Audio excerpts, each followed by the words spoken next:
Ya teman-teman, kembali lagi sama saya dan di sini saya kedatangan laptop lagi dari XP. Untuk yang ini serinya agak tinggi seperti yang sebelum-sebelumnya ya. Yang dimana kalau sebelumnya tersebut yaitu Athlon 3000G yang silver maupun gold. Kalau yang ini adalah Ryzen 5000 series.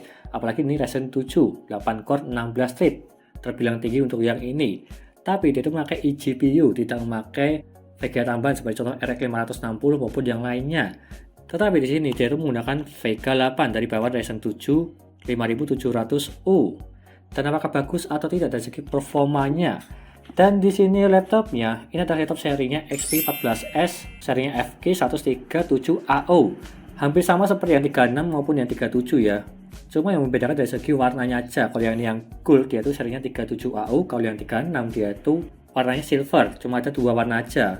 Dari segi spek sama aja sih, sama-sama menggunakan Ryzen 7 5700U. Dan di sini penampakan dari segi laptopnya. Kalau kita lihat dari segi bodinya, itu sama seperti yang saya review di dulu-dulunya lah, yang sama-sama 14 inch, yang Athlon Gold maupun yang silver, yaitu sama dari segi bodinya. Sama seperti laptop pada umumnya yang standar. Kalau yang XP yang serinya gaming, biasanya itu yang HP Pavilion maupun yang lainnya lah, dia itu ke gaming-gamingan yang berwarna hijau. Ciri khasnya XP, tapi kalau yang ini dia itu seperti laptop kantoran biasa aja. Kita juga lebih terkhusus untuk yang itu, untuk kantoran, bukan untuk gaming. Meskipun untuk yang ini di gaming-gaming ringan masih cukup lah, apalagi di game Valorant maupun Point Blank. Nanti kita akan tes apakah ini bisa atau tidak. Mendapatkan berapa FPS menggunakan laptop yang ada di sini. Dan sebelum itu, sebelum saya jelaskan apa saja spesifikasi yang ada di sini untuk laptopnya XP14S FK137AO, dan juga mereviewnya apakah ini worth it atau tidak dari segi gaming maupun yang lainnya. Jangan lupa klik subscribe teman-teman pojokan bawah tuh ya, tinggal diklik seperti itu. Tapi kita bahas dulu dari segi spesifikasinya yang ada di sini. Yang pertama dari segi prosesornya, Ryzen 7 5700U, 8 core 16 thread, tinggi banget untuk yang ini. Yang dimana tersebut TDP-nya di 15 watt aja. Serta kecepatan max boost clock-nya dia 4,3 GHz. Terbilang tinggi untuk yang ini, dan juga di sini dia menggunakan eGPU, yaitu adalah Vega 8, seperti contoh yang ada di sini untuk gambarannya. Lanjut dari segi RAM-nya. RAM-nya tersebut di sini dia menggunakan cuma 8GB aja, 2x4GB 3200 mAh untuk kecepatannya. Mereknya adalah SK Hynix. Kalau bisa seharusnya tersebut di 16GB aja supaya lebih powerful. Atau 8GB single channel sih, yang dimana untuk kedepannya bisa ditambahin lagi. Tapi kalau yang ini 2x4GB ya terbilang cukup banget. Dan slotnya tersebut seperti contoh yang ada di gambaran di sini, dia itu bisa diganti semua dari segi slotnya. Karena kedua-duanya tersebut maupun salah satunya tidak disolder, jadinya aman lah, bisa diganti semua dari segi RAM-nya. Dan lanjut ke storage-nya. Untuk storage-nya tersebut dia menggunakan Kingston NVMe 512GB yang serinya seperti contoh gambaran yang ada di sini. Dan setelah saya tes di Crystal Disk Mark, dia itu up-to-nya 1646 untuk membacanya dan juga penulisnya 1027. Terbilang standar NVMe kalau yang ini. Dari segi kalangan NVMe, tapi udah cukup lah 512GB NVMe, bukan yang SATA 3 maupun bukan harddisk juga untuk yang ini, udah lebih dari cukup. Dan juga di sini untuk layarnya dia itu menggunakan 14 inch serta resolusinya Full HD 1920x1080. Dan juga panelnya dia itu menggunakan IPS, sangat bagus untuk yang ini, serta memiliki 250 nit dan juga 45% NTSC. Dari segi spek layar yang ada di sini, meskipun yang kekurangannya, kalau menurut pribadi dari segi bezel-nya aja, bezel-nya tersebut di sini itu terbilang tebal-tebal semua dari atas ke bawah. Kalau dari segi samping-sampingnya ya standar aja untuk yang ini. Ya maklum sih, ini bukan laptop gaming ya, cuma laptop perkantoran aja, tidak terlalu memperhatikan dari segi layar bezel yang ada di atasnya ini, hitam-hitamnya lah. Intinya seperti itu. Dan juga body dari segi laptopnya tersebut mempunyai panjang 32,4 cm dan juga lebarnya 22,5 cm serta tingginya 1,79 cm. Dan juga beratnya 1,47 kg, hampir 1,5 kg untuk yang ada di sini.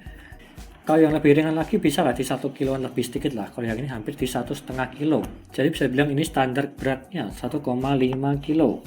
Dan juga di bagian port-portnya di sini tersebut ada dua sisi di bagian kiri maupun kanan. Dan di sini terdapat card reader di bagian sini. Card reader ada slot yang cuma satu aja di bagian samping, tidak ada lagi yang lainnya.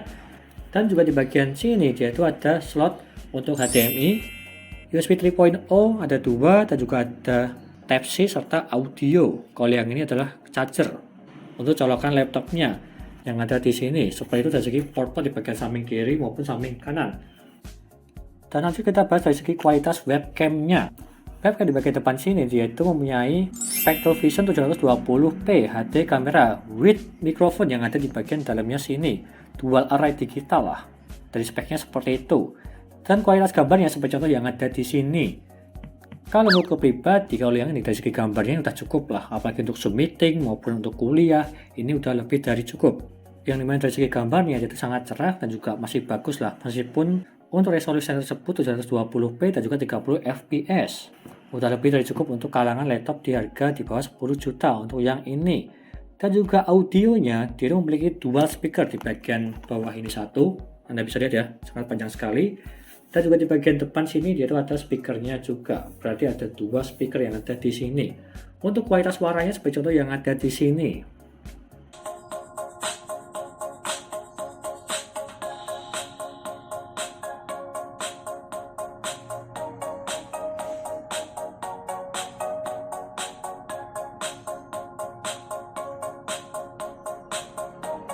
Dan kalau menurutku pribadi dari segi suaranya dia itu terbilang bagus. Seperti laptop di harga 10 jutaan ke atas lah untuk yang ini. Apalagi dia itu dual speaker di bagian bawah maupun di bagian atas. Dan selanjutnya kita tes ke gamingnya langsung aja. Yang pertama kita tes di Genesis R15 dulu sebelum ke gamingnya. Kalau yang ini saya tes itu menggunakan baterai best performance dan juga chargernya tersebut saya tancapkan di bagian pojok sini supaya lebih powerful lah. Yang pertama Genesis R15 dulu. Untuk OpenGL mendapatkan 41 fps, yang dimana saya menggunakan Ryzen 7 5700U dan juga Vega 8. Serta tes di CPU yang mendapatkan 1199 CPU, ya 1200 lah kurang lebihnya seperti itu. 8 core 16 thread untuk yang ini di kalangan laptop, di settingnya 5000 series Ryzen 7. Lanjut ke gamingnya, yang pertama adalah game Valorant. Settingan 1080p dan juga settingan high, yaitu mendapatkan 85 fps.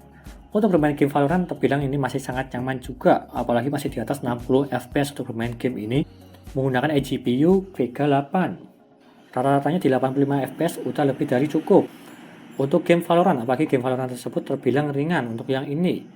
Lanjut yang kedua di game Point Blank, di settingan 768p dan juga medium. Kenapa saya tidak setting ke 1080p? Karena di 1080p dia tuh gambarnya pecah-pecah, maka dari itu saya setting ke 768p aja, gambarnya sudah full semua atau full screen dan juga gambarnya dia itu tidak pecah-pecah. Dan lalu setelah saya main dia itu mendapatkan di 60 fps lah kurang lebih seperti itu. Meskipun tidak ada tampilan fps-nya di bagian pojok kiri maupun pojok kanan, tapi kalau saya feel pribadi atau feelingnya lah, dia itu di 60 fps untuk yang ini, jadinya sangat lancar. Apalagi Point Blank lebih ringan daripada game Valorant. Lanjut ke tes suhunya.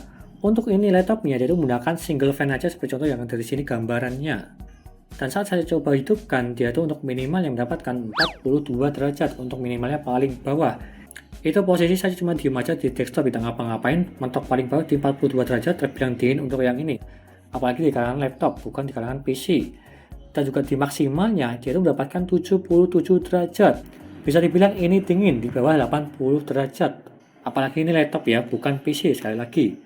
Untuk suhu maksimalnya saya tes di Genesis R15 5 kali berturut-turut dan dia itu mentok di 77 derajat. Dan kenapa saya tes di Genesis R15 di tes CPU? Karena di tes CPU tersebut dia itu memaksimalkan kinerja prosesornya di 100%, maka dari itu mentok di 77 derajat terbilang dingin untuk yang ini laptopnya. Dan juga sirkulasi udaranya dia itu di bagian bawah layar ya, seperti contoh yang ada di sini. Di bagian sininya untuk sirkulasi udaranya, untuk membuang angin lah yang panas dari dalam keluar, bukan di bagian samping sini maupun samping sini. Kalau di bagian samping tersebut biasanya mengganggu tangan kalian kalau menggunakan mouse maupun keyboard atau yang lainnya lah, dia itu mengganggu di bagian sampingnya.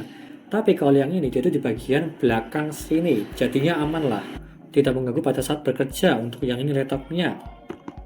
Ininya seperti itu. Lanjut ke baterainya. Untuk yang ini baterainya dia itu menggunakan 3 sel 41Wh Lion. Dan di website dia itu up to-nya 9 jam 15 menit. Tetapi setelah saya uji untuk laptopnya ini, dia itu bisa bertahan di 10 jam 20 menit. Tapi itu di 95% sampai ke 15% ya. Untuk pengujiannya saya itu nonton film aja di 720p Full HD yang dimana settingan 1080p untuk layarnya, backlight-nya 50%, volumenya 50%, WiFi dan juga Bluetooth-nya dia itu on semua. Serta baterainya tersebut dia itu balance dan dia bisa mentok di 10 jam 20 menit. Untuk 95% ke 15% paling bawah. Bisa dibilang dia itu melebihi rata-rata dari segi yang ada di data di websitenya, tapi aku juga kurang tahu sih kalau yang di website tersebut dia tuh pakai pengujian seperti apa. Bisa jadi 100% semua dari segi brightness-nya maupun volumenya. Tetapi setelah saya uji di konfigurasi seperti contoh yang ada di sini, dia itu bisa bertahan di 10 jam 20 menit. Dia itu belum mentok sampai habis ya, cuma di 15% aja. Kurang lebih seperti itu. Dan juga di sini power adapter yang menggunakan 45 watt untuk pengecasannya. Dan setelah saya coba untuk yang ini, mencajar baterai dari 17% ke 97%, dia itu mendapatkan 1 jam 33 menit untuk yang ini. Tidak sampai ke 2 jam lah. Mungkin bisa aja 2 jam ya, kalau dari 1% ke 100%. Tetapi kalau yang ini di 17% sampai ke 97%, yaitu 1 jam 33 menit. Terbilang cepat untuk yang ini. Di 45 watt untuk kecepatan chargernya. Dan juga chargernya tersebut menggunakan Smart AC Power Adapter. Jadinya aman untuk yang ini jika kalian lupa mencabut adapternya di laptop. Meskipun baterai kalian sudah 100% full. Jadinya aman untuk yang ini, tidak akan bocor lah. Kurang lebihnya seperti itu dari segi spek laptop yang ada di sini dan juga pengujiannya. Dan kesimpulannya, untuk yang ini dia itu dibanderol dengan harga 9,5 sampai 9,7 juta. Di berbeda toko, berbeda harga. Tetapi saya kasih link di deskripsi untuk harga yang termurah di 9,5 juta lah, kurang lebihnya seperti itu. Mendapatkan laptop Ryzen 7 5000 series yang dimana 8 core 16 thread udah lebih dari cukup. Dan jika lo membeli ini, kalian bisa mendapatkan free Office Home dan juga Staten 2019 dan juga free tas, biasanya seperti itu. Dan bisa aja di tiap toko beda-beda sih, ada yang free tas dan juga mouse maupun yang lainnya. Tapi standarnya dia itu free tas saja untuk yang ini. Serta garansi resmi 2 tahun dari XP Indonesia.